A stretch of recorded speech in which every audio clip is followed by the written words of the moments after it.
हरे कृष्णा सभी भक्तों को। तो आज हम सुनेंगे पुत्र एकादशी की व्रत कथा।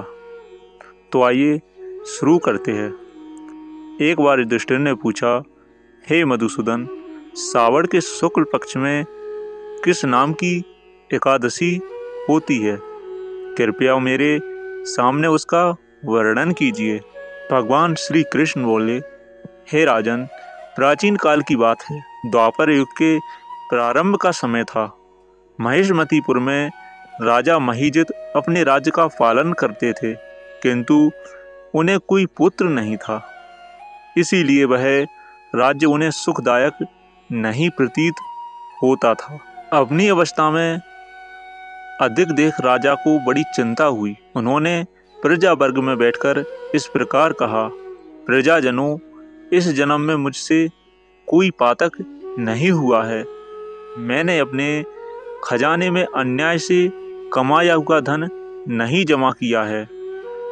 ब्राह्मणों और देवताओं का धन भी मैंने कभी नहीं लिया है।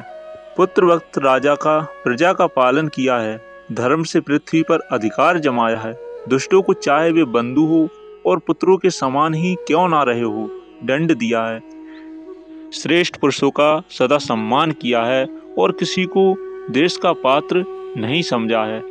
फिर क्या कारण है जो मेरे घर में आज तक पुत्र उत्पन्न नहीं हुआ? आप लोग इसका विचार करें। राजा के ये वचन सुनकर प्रजा और पुरोहितों के साथ ब्राह्मणों ने उनके हित का विचार करके गहन वन में प्रवेश किया। राजा का कल्याण चाहने वाले वे सभी लोग इधर उधर घूमकर ऋषि सेवित आश्रमों की तलाश करने लगे। इतने में उन्हें मुनि श्रेष्ठ लोमश जी के दर्शन हुए। लोमश जी धर्म के तत्व ज्ञाता, संपूर्ण शास्त्रों के विशिष्ट विद्वान, दीर्घायु और महात्मा हैं। उनका शरीर लोम से भरा हुआ है। वे ब्रह्मा जी के समान तेजस्वी है। एक एक कल्प बीतने पर उनके शरीर का एक एक लोम वितीर्ण होता है, टूटकर गिरता है, इसलिए उनका नाम लोमश हुआ है। वे महामुनि तीनों कालों की बातें जानते हैं। उन्हें देखकर सब लोगों को बड़ा हर्ष हुआ। लोगों को अपने निकट आया देख लोमश जी ने पूछा, तुम सब लोग किस लिए यहाँ आए हो? अपने आगमन का कारण बताओ। तुम लोगों के लिए जो हितकारक कार्य होगा उसे मैं अवश्य करूंगा। प्रजाजनों ने कहा, हे ब्राह्मण, इस समय महिजित नाम वाले जो राजा है उन्हें कोई पुत्र नहीं है।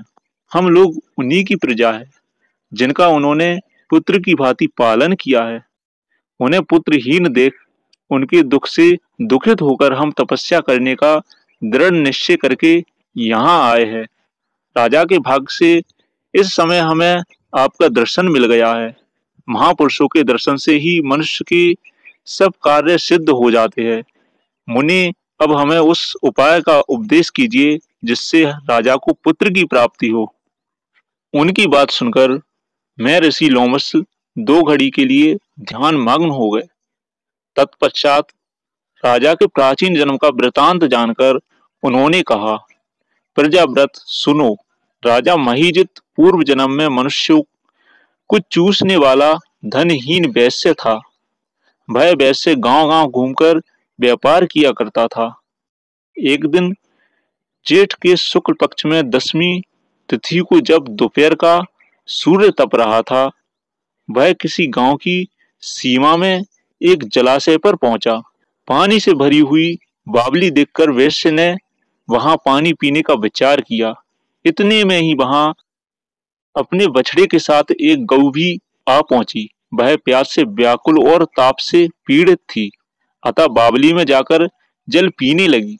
वैश्य ने पानी पीती हुई गाय को हाँक कर दूर हटा दिया और स्वयं पानी पीने लगा। उसी पाप कर्म के कारण राजा इस समय पुत्रहीन हुए हैं। किसी जन्म के पुण्य से इन्हें निष्कंटक राज्य की प्राप्ति हुई है।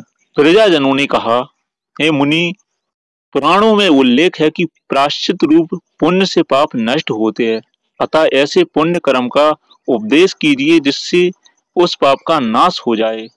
लोमश जी बोले, प्रजाजनों, श्रावण मास के शुक्ल पक्ष में जो एकादशी होती है वह पुत्रदा के नाम से विख्यात है। वह मनोवांछित फल प्रदान करने वाली है। तुम लोग उसी का व्रत करो। यह सुनकर प्रजाजनों ने मुनि को नमस्कार किया और नगर में आकर विधि पूर्वक पुत्रदा एकादशी के व्रत का अनुष्ठान किया। उन्होंने विधि पूर्वक जागरण भी किया और उसका निर्मल पुण्य राजा को अर्पित कर दिया। तत्पश्चात रानी ने गर्भ धारण किया और प्रसव का समय आने पर बलवान पुत्र को जन्म दिया। इसका महात्म्य सुनकर मनुष्य पापों से मुक्त हो जाता है तथा यह लोक में सुख पाकर परलोक में स्वर्गीय गति को प्राप्त होता है। तो हमारी आज की व्रत कथा यहीं पर समाप्त होती है। मिलते हैं अगली वीडियो में। जब तक के लिए श्री राधे, हरे कृष्णा। सभी लोग हाथ जोड़कर इस मंत्र का उच्चारण करें। ओम नमो भगवते वासुदेवाय नमः।